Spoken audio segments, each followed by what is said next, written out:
I'm starting the recording as well. Tell me when you're ready.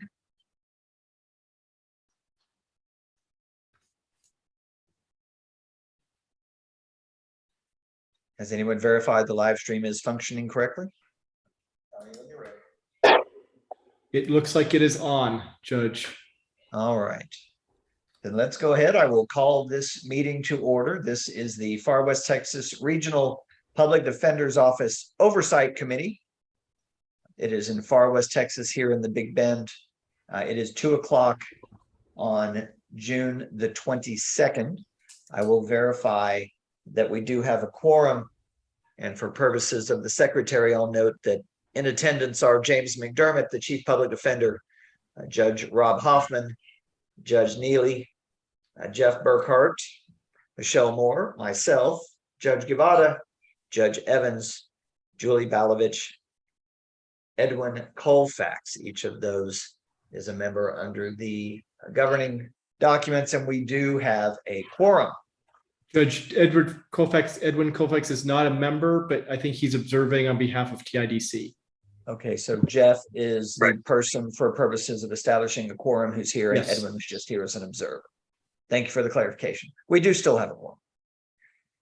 We're going to jump ahead a little bit and take things a little out of order because we have a guest here, and I understand that that guest has other important business to get to. So we're going to move ahead.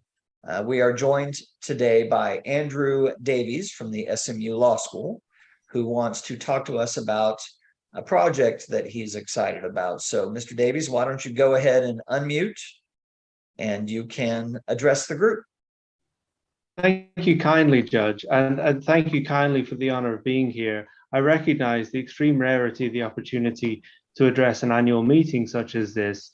The other business that I have to get to this afternoon is my son's high school graduation. So very little could trump an annual meeting, but this is a once-in-a-lifetime meeting that I have to go to immediately after. So I really, certainly appreciate you taking me out of order a little.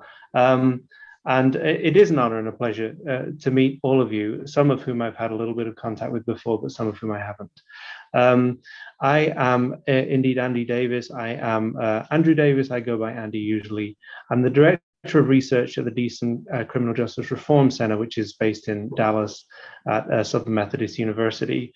And one of our specialisms, probably our most prominent one, is that we do research into indigent defense provision.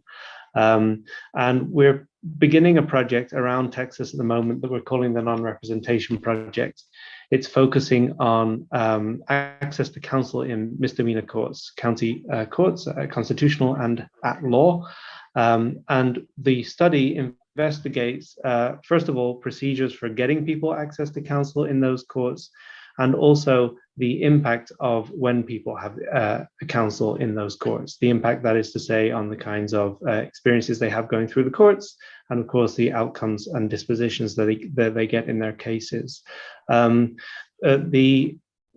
Texas, of course, is a place where endemically in some parts of the state, there have been places where it's been very difficult for indigent defendants to get lawyers.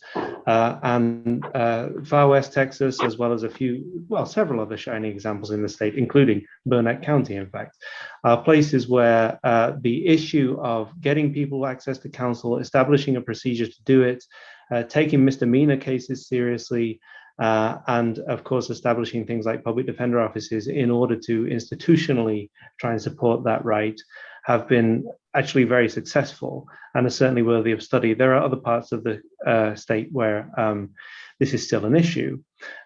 So what I'm hoping very much to do is enroll some of I contacted James McDermott first about this, is enroll some of your counties and some of your county court judges in this project. The project would involve looking back through court records for potentially several years, depending on how busy the court is. We kind of need to get a critical mass of cases to look at. And evaluating the difference between cases where people had counsel and those where they didn't. We would rely on whichever counties and courts were partnering with us to give us access to those files. If any of them are in electronic form, that would be great, but we don't take that for granted. We're funded by Arnold Ventures, a philanthropic research organization, to do this research. And for that, we have staff who can go and create data sets out of files if necessary, and perform the analysis. The time horizon for this is, well, about 2 years in total. I hope that after the first year, we'll already have some answers for you. We would partner with counties, but would never disclose the identity of the partnering counties to anybody outside of the county. That's very important, we feel, so that people feel safe in sharing their data with us, and they can feel confident that we won't give that data to a newspaper and expose them if for some reason there was some angle that could be taken on it. And I can show other examples of our work, for example, the center where we hide identities of counties. And so that's my hope. I passed to James a series of memoranda of understanding, which would be signed both by us and also by the county court judges potentially, or whoever in the counties seemed the appropriate person to the county for interested counties to partner on the projects. We're really hopeful that we can both show the value of taking council seriously as a service, not only in terms of sustaining a commitment to constitutional rights, but and perhaps fundamentally to that, but also in terms of the other things that it brings to a court. It brings a certain practical regularity to a court. It brings a certain propriety to a court. The court just looks better and functions better, as well as honoring people's due process rights, excuse me. And we'll be very curious to see all of the other benefits that it brings. We would also provide, I just mentioned that the results, the counties would never be identified in the results. And the point that was escaping me at that moment was also to say, we would also provide reports back to the counties of your own county's results. Should you be curious then to blow your own identity and share them because you were proud of what you saw, which is what we hope and expect. But that's why I'm here. I'm here to answer any questions that anybody might have about the project that we're planning, and hopefully to excite folks to participate. Thank you very much. Do any of our county judges have any questions as they consider whether they would like to participate in the research project? I don't have any questions. Judge Guevara, I heard something, but I couldn't tell what I Oh, I heard. just said I didn't have any questions. All right, Judge Evans? I would be interested in participating with this and see. We don't have a lot of county cases that, but let's see where it would go. I think it would be interesting. Judge Neely, anything you want to ask? I will have to tell you that I have my assistant watching this proceeding also, and I'm hopeful that she will be our new county judge. And so since I'm on my way out of here on December 31st, I'm hoping that she will take over and continue with what we've been doing. Mr. Davies, when would the project begin? When would they need to start collecting data and transmitting it to you? Oh, thank you for asking. Both for the point of clarification about the start date and also kind of a point about process. We would start in earnest on September 1st. I've lined up, we already have project staff, but actually she'll be turning to full-time on September 1st, and we expect to start traveling to counties this fall. On the point about data, if people are able to collect data and send it to me, then that is a bonus. That is wonderful. But also I would emphasize, we don't wish to impose any additional burdens on anybody. And so I would only ask folks to do that if it happened to be easy. What we've most commonly ended up doing in this project and other ones like it is coming to counties the asking to be directed to wherever the file room is to see cases, perhaps asking for direction as to which cases we should be looking at. And then provided we can just stay in there for a few days and our research assistants can look through a few, we wouldn't need you to produce any data for us. We would simply need you to give us access to those files. So whatever is, what I don't want to, whatever is easiest is the answer, but I also don't want to leave you the impression that we would come in and then begin expecting you to do things for us or imposing a burden on you. I don't want to underestimate the burden of sitting in a file room. Perhaps it would impose some, but we would certainly seek to minimize it. That's what our research funding and our research staff is really for. All right, perfect. Now, how do they reach you, or are you planning to reach them? Well, I can and will share my email and cell phone number in the chat momentarily, and I'd be pleased to talk to anybody at any time.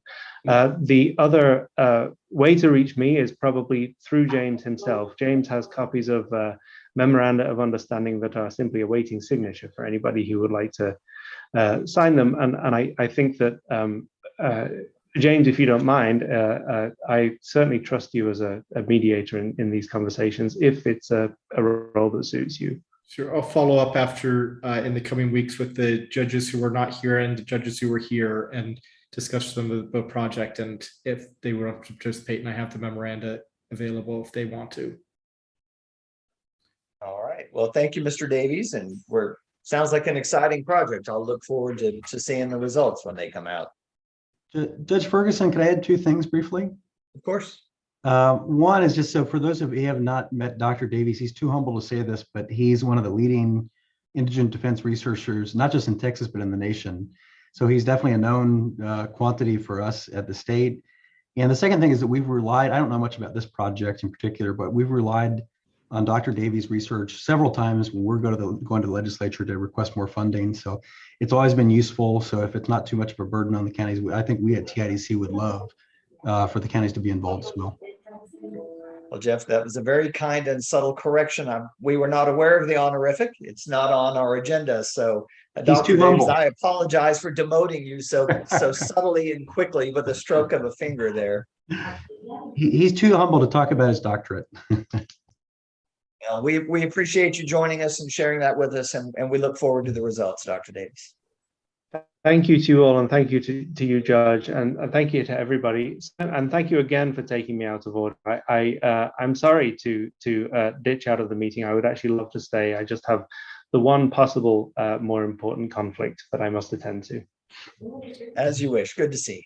All right, let's have circle back up evening. to Bye-bye. number 3, approval of the minutes. If you look in your meeting book, you will see the minutes of the August 26, 2020 meeting, which need to be reviewed, addressed, and if possible, approved. Looks like we also have the minutes here from the May 17, 2021 meeting as well. I don't know why I included August of 2020. The meeting minutes that need to be approved are the May 17th of 2021, Judge. All right. So it looks like just a typo in the agenda. But everyone has the May 17th, 2021 minutes. Are there any requested modifications, or I would entertain a motion?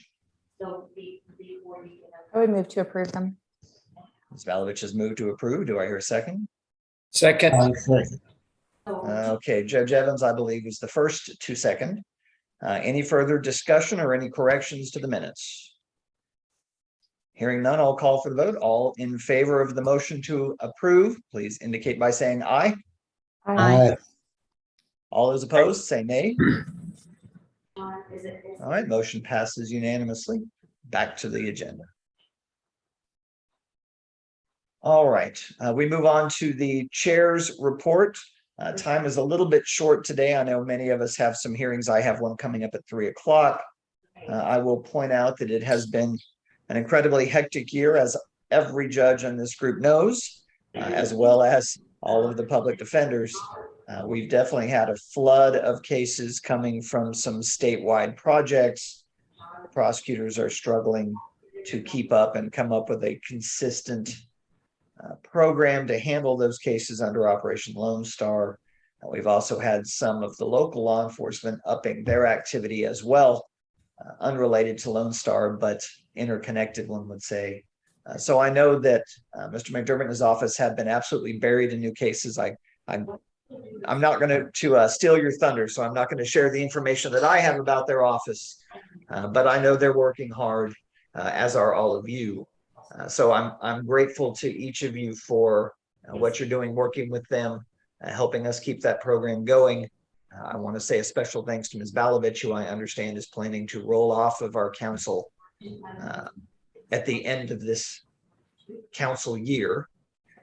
So I want to say thank you to you. You were instrumental not only in getting this started and in bringing James to us for our consideration, but in keeping this program going, both with your spirit and your efforts. So thank you from all of us, and especially me to you, Ms. Balovich. Thank you. I've enjoyed the opportunity to serve on the board. It's been exciting. That's the end of the chair's report. Let's move on to the Chief Public Defender's report. I will also make this shorter than I planned to. There is some written materials that are included in your packet. I'd like to just cover the highlights for you. As far as caseloads, I wish that I could give you a case openings versus case closings numbers like I did last year. We are so overwhelmed with our cases that we have not been able to keep up with our data collection, so I can't give you accurate case closings. Case openings, I think, tell the real story. Brewster County, we are up 177 open cases as opposed to last year. And we are up across the district. The major change has been in the shift of cases away from Hudspeth County and into Brewster County. We have opened 4 times as many felony cases in Brewster this year than we would historically. Hudspeth County, that is only become manageable for our office currently because Hudspeth County felonies have actually decreased as far as assignments to this office. I suspect that is because there are unindicted cases that did not get appointed to us at arraignment or at magistration, and that we're anticipating a flood of indicted cases coming down the pike by the end of the year. From the DA's office in El Paso. There's been a continual problem of getting appointments in a timely manner out of Hudspeth County. I know there have been questions from the jail about a lot of effort from the jail and asking us to help for us to help get people bonds and get people released. And it is a consistent answer from our office that we are not appointed on many of those cases. And so we can't talk to them and we can't file motions on their behalf without an appointment. I think the jail also in Hudspeth County houses from Jeff Davis County. I know that Judge Evans has also been concerned about that. And it has been, in fact, in several conversations I have with Judge Evans, cases that Jeff Davis County want us to help get bonded out. And we've been unable to do so because of not being appointed. I believe that there are some changes in the works to maybe increase that, but we're expecting a tidal wave of cases coming in the next 6 to 12 months post indictment. Some things that we're doing to try and address that.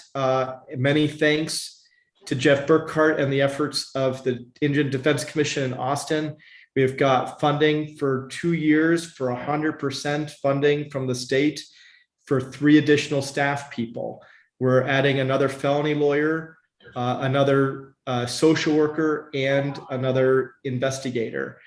If I can say in particular about the social worker, 2 or 2.5 years ago, 2.5 or 3 years ago, when Jeff called me and said there was money for a mental health social worker, and I should apply for it, my initial response was no.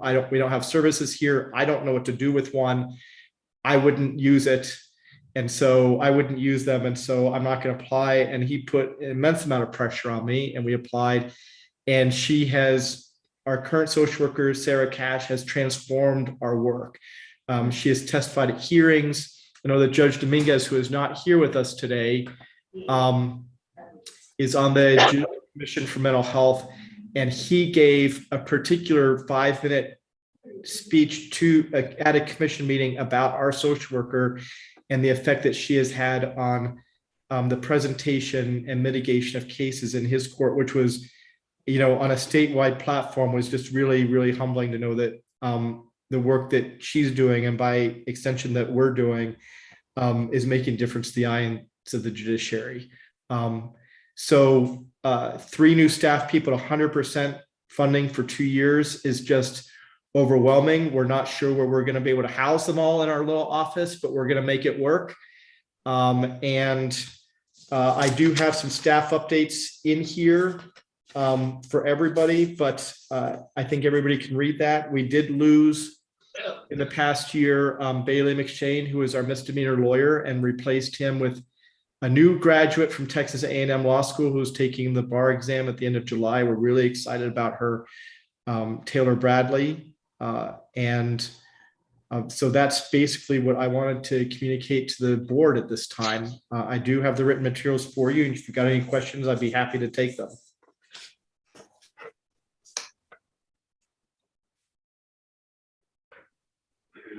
Like we have no questions. I want to mention that the Public Defender's Office has been instrumental in the 394th, somewhat revolutionizing the way that magistrations are done with respect to appointment of counsel. Now, I know all the judges here are intimately familiar with it because we now require all of the magistrates to log on and use the portal system so that we can identify every single person who goes into the jails. It's relatively new. It's just in the last few months, but we anticipate it will allow us to prevent prolonged stays in the jail without appointment of counsel. The jails that are willing to give us jail lists, Ms. Olguin gets those weekly, tracks them, looks for anyone that's been in for any decent period of time without appointment of counsel, and gets involved. We make sure that doesn't continue. That has only been made possible in a broader sense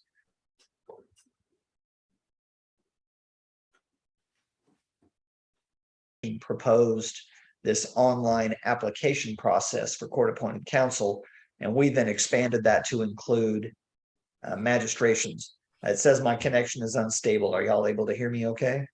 Yes, sir. I appreciate county judges, y'all's help in ensuring that your JPs always use that online portal in every magistration. It enables us to watch out for the liberty interests of those people who are incarcerated, but it allows you to know how much money your county is spending housing people that might not need to be or should not be housed at all.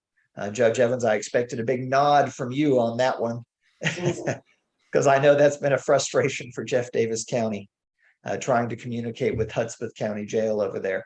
And I'm sure, Judge Neely, that you are no stranger to this problem as well, being the county judge for Hudspeth County. So I do want to give kudos to the PDO for their efforts.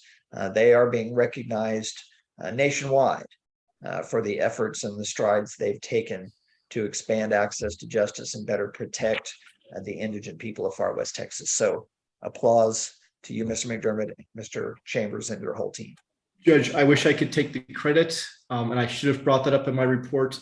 The credit for that entirely goes to Mr. Chambers, my first assistant, who came to me and said, we need to do this. And I said, I have no idea what you're talking about. Just go do it.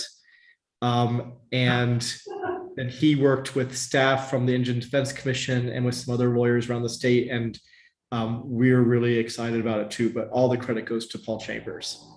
Excellent. Kudos to Mr. Chambers. All right, let's move on to the TIDC report.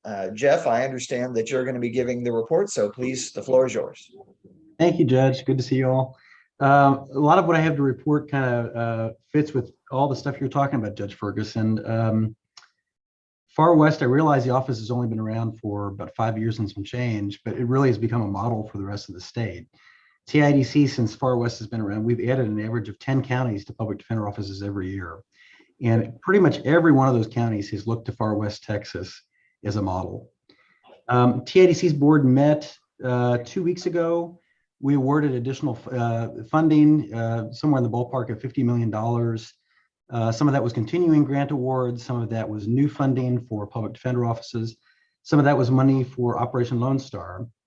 The big takeaway, I think, is that we're adding 7 more counties to public defender offices. One is going to be centered, a 5-county office centered around Abilene, so Taylor County, one in Brazos County, which is College Station, and one down in Nueces County, which is Corpus Christi. And those two, I'm sure, will be calling Mr. McDermott and perhaps you, Judge Ferguson, to pick your brains about public defense. Other updates on our end as we continue to build those public defender offices, 2 different trends that we're seeing. Some of the current offices are expanding and adding counties. And actually, we've got Michelle Moore here, the Chief Public Defender in North Hill Country. They started off as a single county. They're now up to 3 counties. Texas Rio Grande Legal Aid, they're up to 10 counties. Concho Valley, which is centered around San Angelo, that's now 7 counties. So we're seeing some offices expand. The other is, and just to plant this as a possibility, more talk about what we're called local government corporations as public defender offices. We help the regional public defender office for capital cases, the RPDO, which I think most of these counties, most of y'all's counties are part of.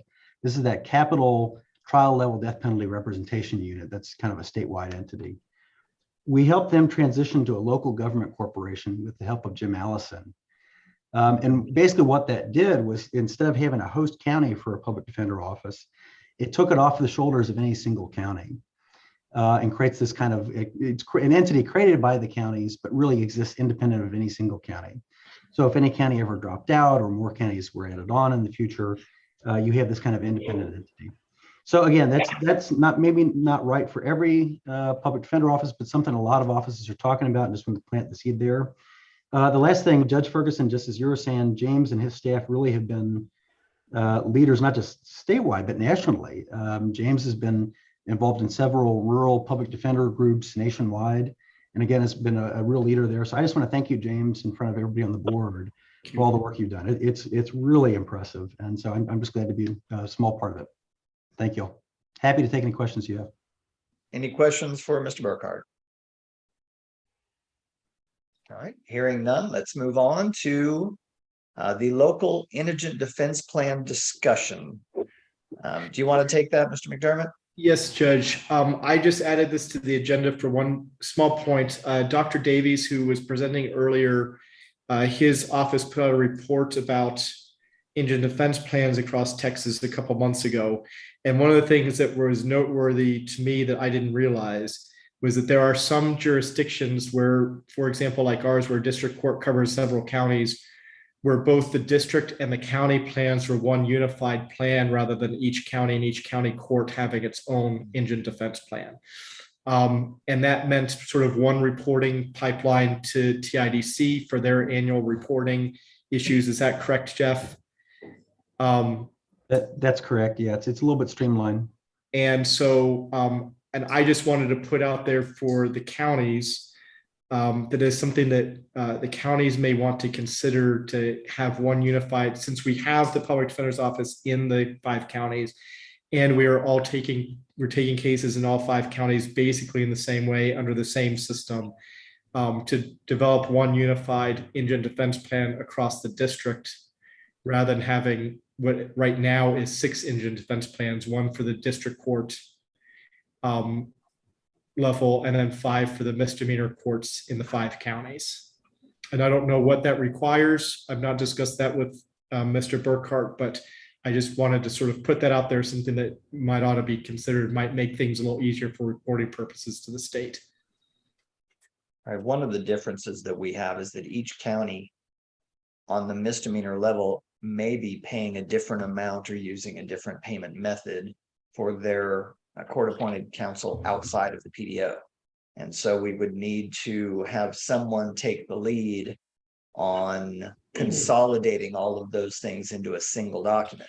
As you know, we've been, I think Lori has contacted each of the counties about updating their plans to include both the public defender office, which I believe we've done, and the magistrate's portal system, because that system applies to both misdemeanor and felony. That is especially important with the influx of misdemeanor arrestees that have come in under Operation Lone Star. Because with some of those arrests, the maximum stay in jail may be 15 days or at the most 30 days for a misdemeanor, and then they must be released. So for us, it's a much longer period of time. It's 90 days. But for you, they may be arrested in 2 weeks and 2 days later, they have to be out.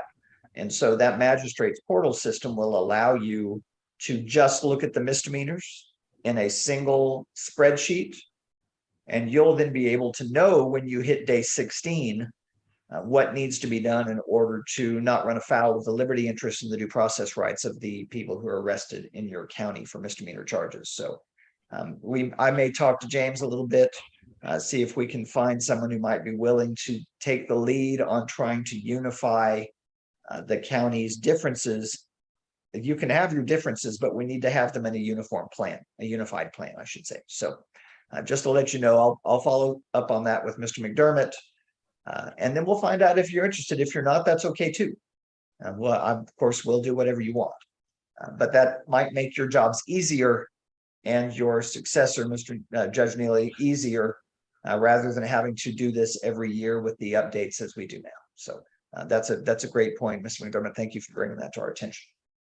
Judge, I would next. offer Wesley Shackleford and Joel Lawrence from our staff to assist if you all have any questions. They can help walk you through it.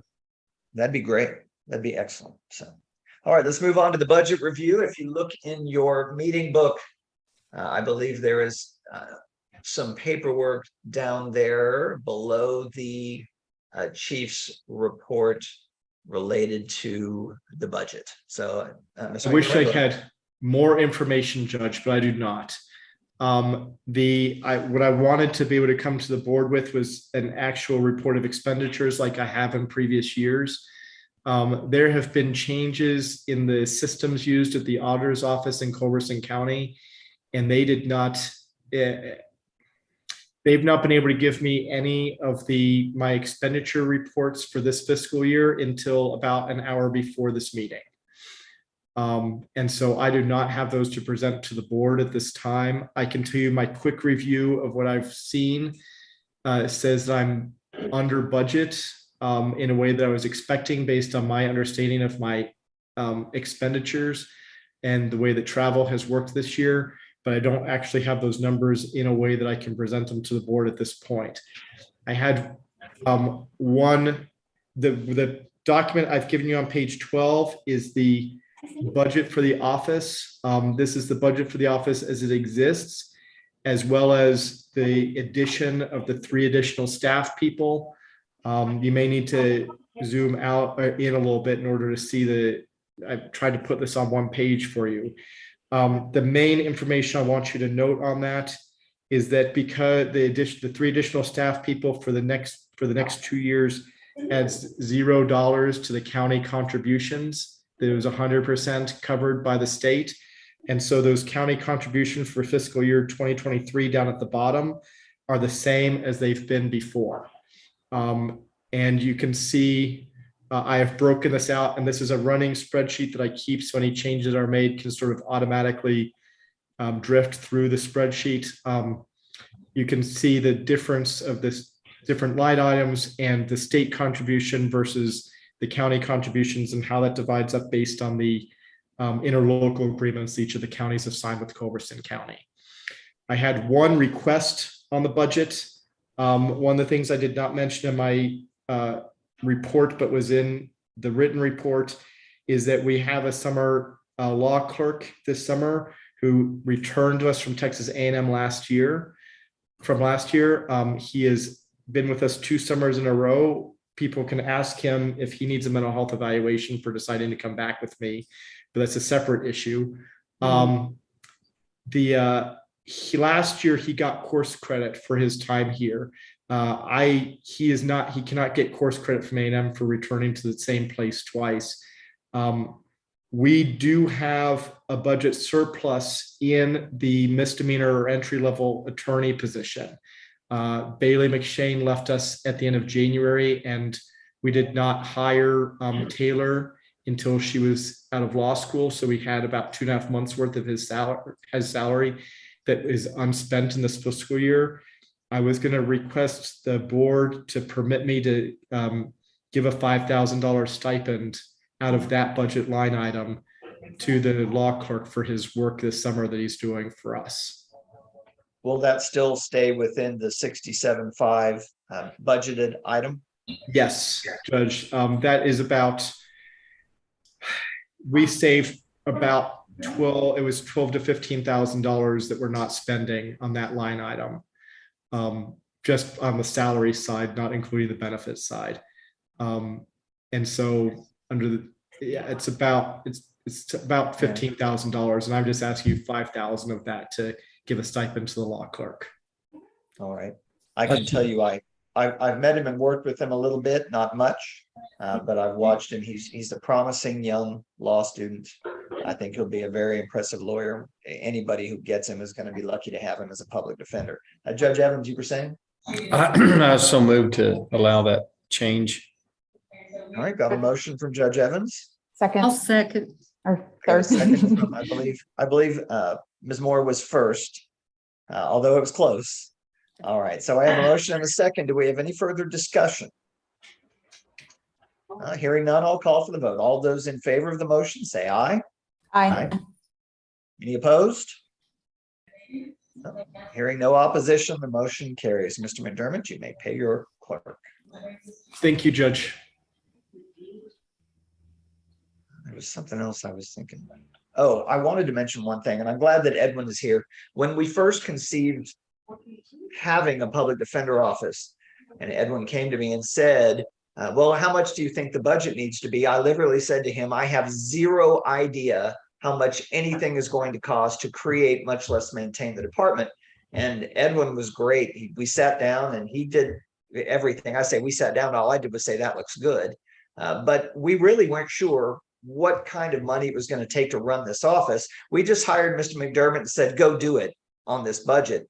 I think we all kind of now know we may have underestimated a little bit what it was going to take to just throw themselves into this office, create it and run it. I think that Mr. McDermott deserves special commendation from us for the fact that he took the money that we gave him and what has been really minimal changes outside of salaries has managed to make it work in a way that they're handling 1,000 cases for these 6 of us here, 7 if you include Judge Dominguez. So that is astonishing to have done that when it was literally plucked out of the air and just handed to them and said, make this work. So again, Mr. McDermott, we're proud of the work that you've done, and it's incredibly impressive to have been able to take a budget that we just made up and gave you and do such a wonderful job as you have within those confines. So thank you for that. Thank you, Judge. And if I can just say, I continue to wake up every day happy to be here. I am thrilled with this job. I'm thrilled with the people I work with. I'm thrilled with the courts. I couldn't imagine any other place I'd want to be right now. Well, we're lucky and we'll take that and run. And Edwin, while you're here, if I haven't said it to you enough before, I want to thank you for all the work you did at the beginning, because I know I came to you in a flash with a bee in my bonnet saying, I want this done and I want us to do it today. And you actually made that happen, which is incredible. Most people will put you off, but you put your head down and just knocked it out for us. And the commission went along with it. And so here we are. So thank you, Edwin, as well for your efforts. Thank you, Judge. It's been a great success story. And as Jeff mentioned, we continue to hold out the program as a model for other jurisdictions. So we're thrilled that things have worked out so well. Thank you, Edwin. All right, we've now got the budget.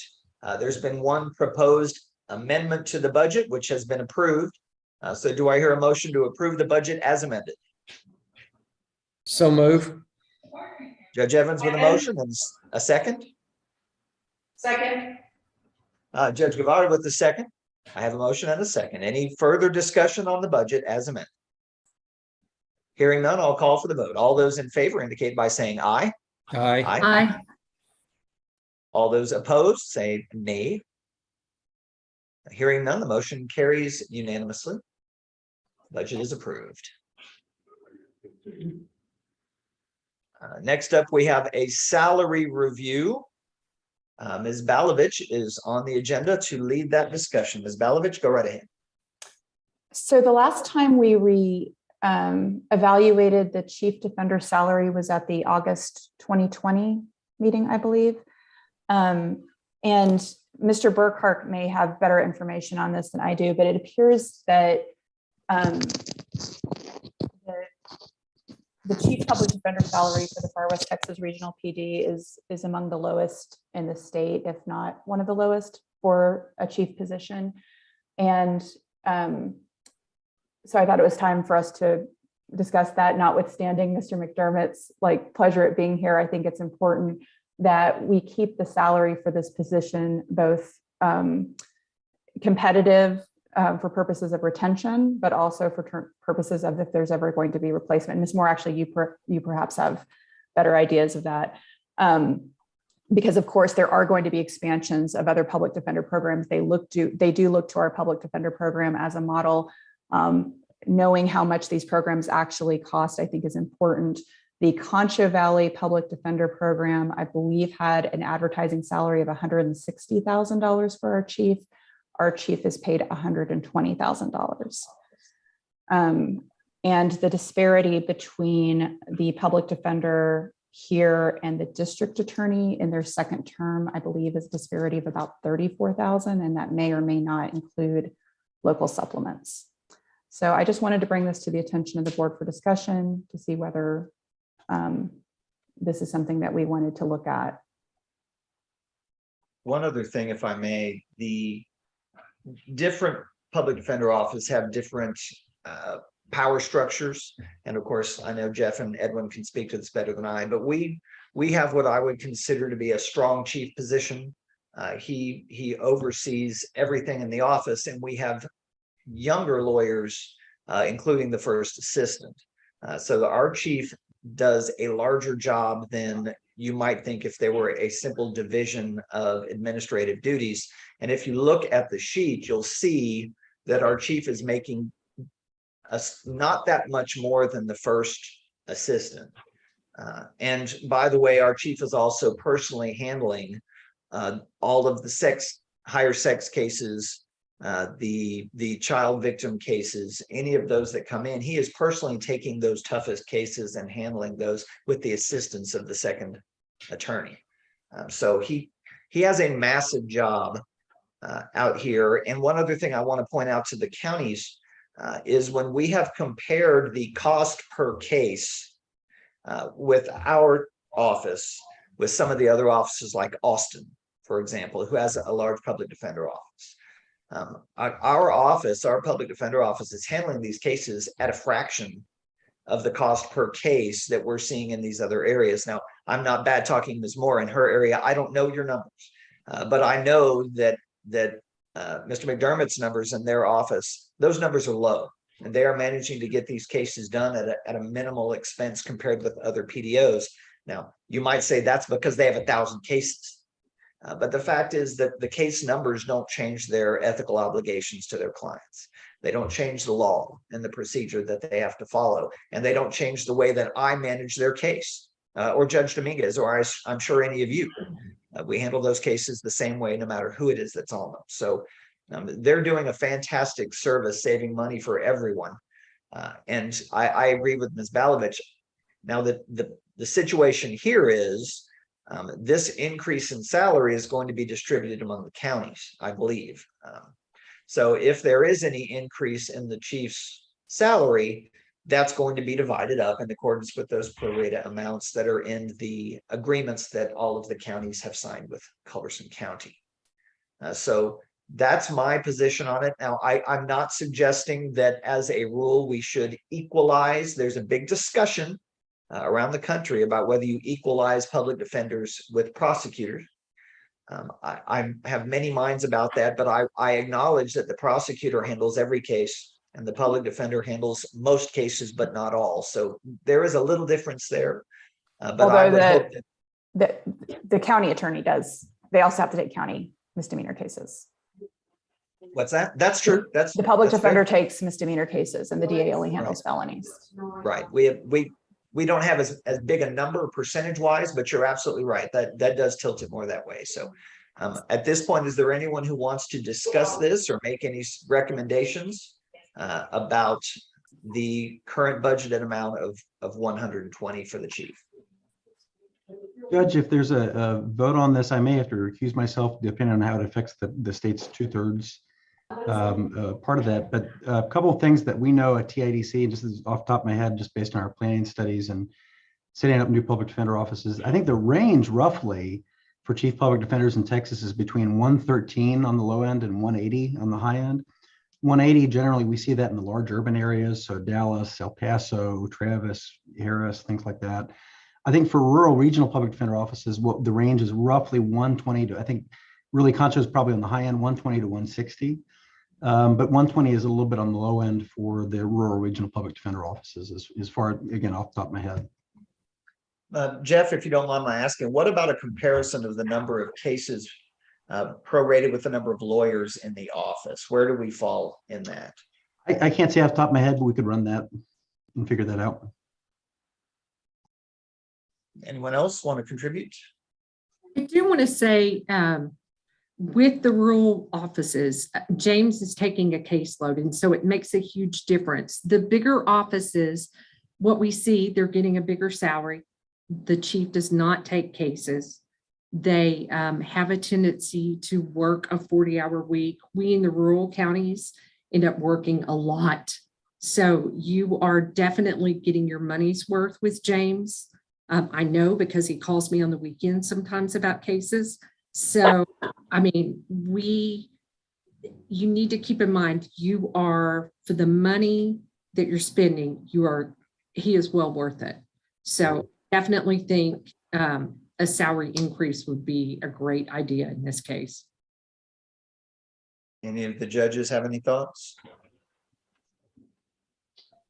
Any ideas on the amount of the increase? I'm in favor of it because I do know James is handling all of the situation. He's been in my court. He's very helpful. I can pick up the phone and call him and receive the asking questions, and they will be answered. So, but are there any ideas as to the amount of the raise? Why don't we get the flavor of the other county judges as well? Judge Neely, if you would unmute for me. I hate to put everybody on the spot, but that's why we sit in these chairs. We got to make the tough decisions and statements. So Judge Neely, what are your thoughts? Are you open to that suggestion? Hang on, we can't hear you. You're still muted and I can't prompt and unmute. I think Mr. McDermott would have to do that. Need you to click the unmute button, Judge Neely. I can't hear you.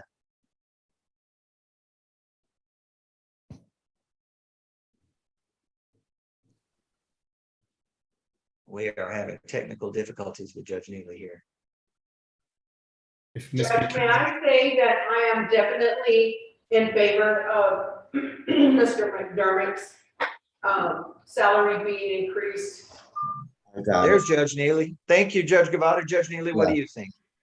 I'm definitely in favor of salary increase for Mr. McDermott. And of course, none of us are overflowing with funds, but is there the funds that are available currently in the office? Is there available funds that we could use to increase his salary? You mean without increasing the overall budget amount, but by moving money around? Yes, sir. I'd be surprised, but let's find out from Mr. McDermott. What kind of flexibility do you have in your existing budget? Judge, I try to run as lean an operation as I can. The only money that we have that really ends up being discretionary that's in our budget is money that's dedicated to travel. And that is travel for cases that's going to court,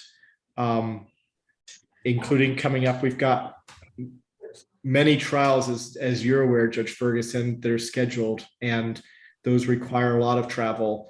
And that's really the only flexibility in the current budget. We don't, everything else, I have created the budget to match what our expenditures are. Right. So if you look at line items like subscription services or contracts or supplies, that's because I add up Lexus and copier and internet and came up with a number and gave myself a cushion of like $200 in case there were price increases. That's my budget is lean. All right. Yeah, I've reviewed the budget. Go ahead, Judge Neely. Yeah, apparently there's no money floating around, but I'm definitely in favor of us finding a way to increase Mr. McDermott's salary. All right. Does anyone have a proposal or a suggestion, or maybe wants to make a motion on an increase for us to discuss? A 10% increase would raise 12,000. All right, so that would put him up to 132. As I do I wasn't hired for math, but I think that's what we're looking at here. Yes. All right. But Judge Ferguson, I believe you were an engineering student, and so I feel somewhat confident in your math skills. I didn't say I couldn't do it. I said that's not why they hired me. So, all right. So we've got, is that a motion, Judge Evans? I will make that a motion. All right. We have a motion to increase the chief's salary by 10% to 132,000 per annum. Do I have a second? And I second. Judge Neely has a second. For purposes of discussion, every county judge in here knows what their share is. Can I ask a question? Yes, Judge. Can I ask a question of Mr. McDermott? Of course. Is he disappointed with only a 10% increase, or how does he feel about that?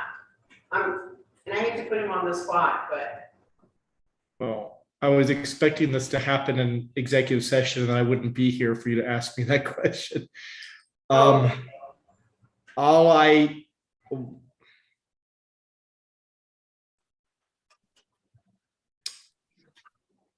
would be happy for a raise.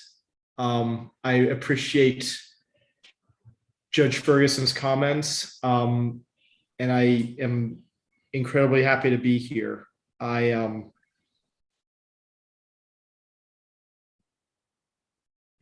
Yeah, that's what I have to say.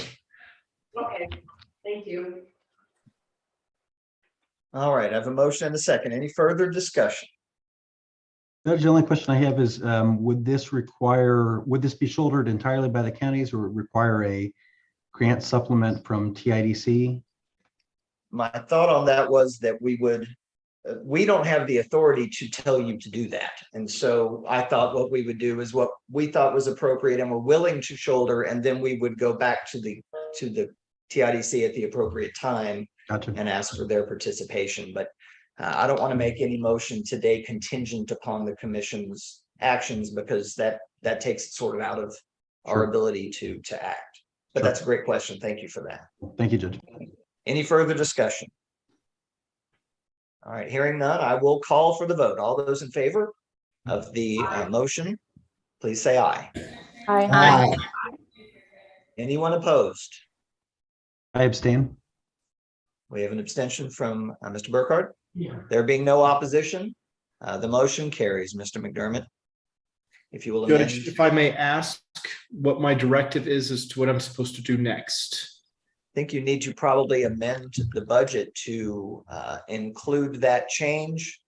And then we will have to resubmit, I would imagine, since we've approved the budget without that amendment, or we can revisit if someone wants to revisit the approval of the budget that we did earlier on the agenda. And then am I directed to work with Culbertson County to submit a grant amendment request to the TIDC, or how, or I guess normally at the very least, we would need to then, after that approval, I would prepare new interlocal agreements for the counties, but I'm wondering if there's a directive also for me to do something to the grant with TIDC.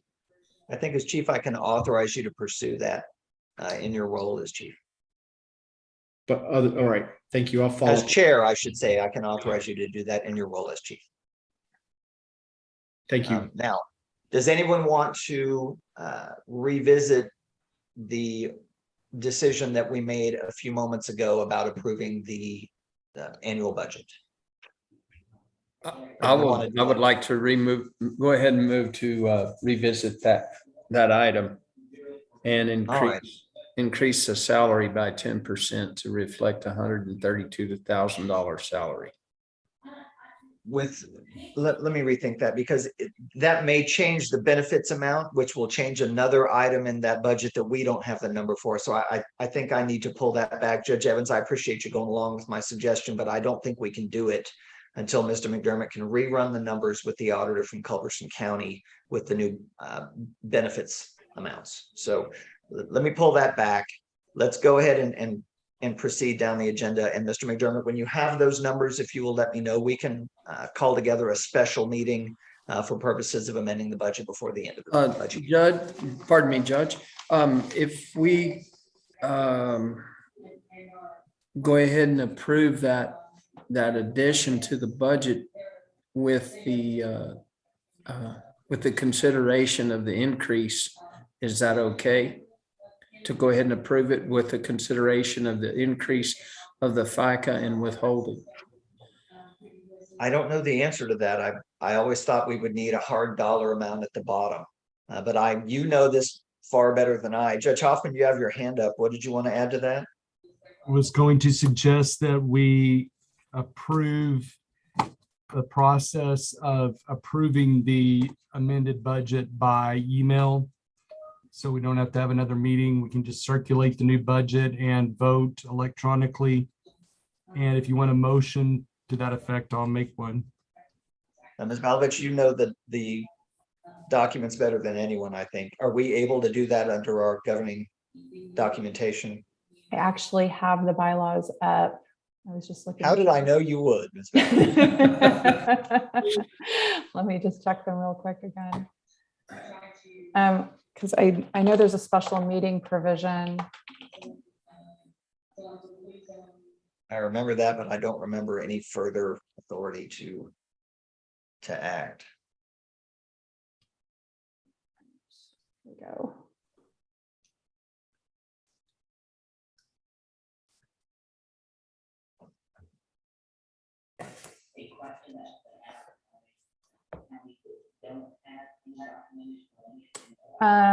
Decisions must be made by majority vote in attendance at scheduled board meeting.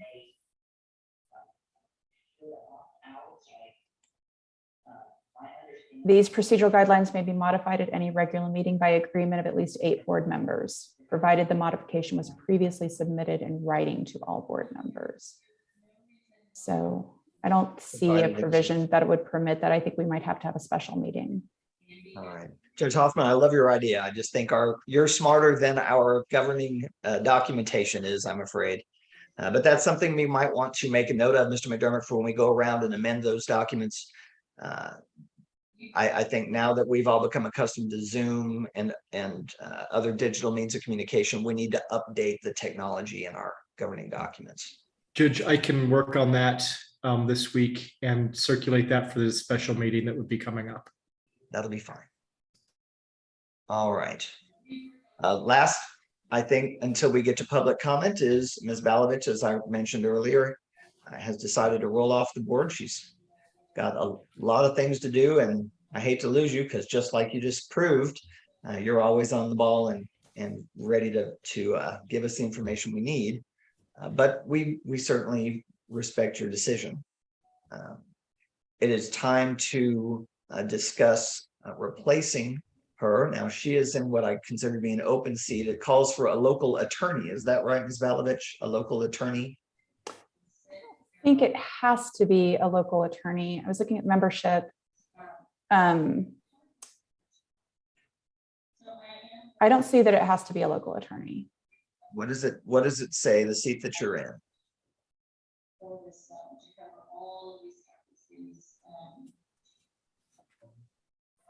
Judge, I have it in front of me. All right. It says 1 member nominated by the chair and appointed by Culberson Commissioners Court to be a person with substantial experience in criminal defense and or indigent defense policy and practice. Policy and practice. Okay. I think we sort of took that primarily for most circumstances to mean an attorney who does that kind of work. Does anyone have a suggestion for who could be nominated for the chairs? I'm sorry, chair's consideration. I have a suggestion. Okay, go ahead. David Ortiz is a criminal defense attorney in Valverde County, Texas. He's been in practice, I believe, since the mid-90s, and his substantial experience is in criminal defense. He's actually worked with Mr. McDermott when Mr. McDermott started off in the Valverde County, and I know of him to be an excellent attorney. He's gotten attention as one of the few attorneys that was appointed in the beginning in Operation Lone Star. And it's my understanding he's interested in serving on the board. I'm familiar with Mr. Ortiz as well. I You think know that's a Mr. good Ortiz. recommendation. Is there anyone else who wants to suggest anyone for the chair's consideration? All right, then I will nominate Mr. Ortiz to fill the vacancy created by Ms. Balovich's resignation. Let's see here. So that being the nomination, do I hear a motion? I so move. Judge Evans has moved to approve the nomination. Judge Guevara, did you just second? Yes, I did. I have a motion and a second. Any further discussion? All right, I will abstain and call for the vote. All those in favor of the motion, please say aye. Aye. Aye. Aye. Any opposed? All right, the motion carries. Mr. Ortiz will be added to the seat. Ms. Malovich, thank you for your service. Thank you.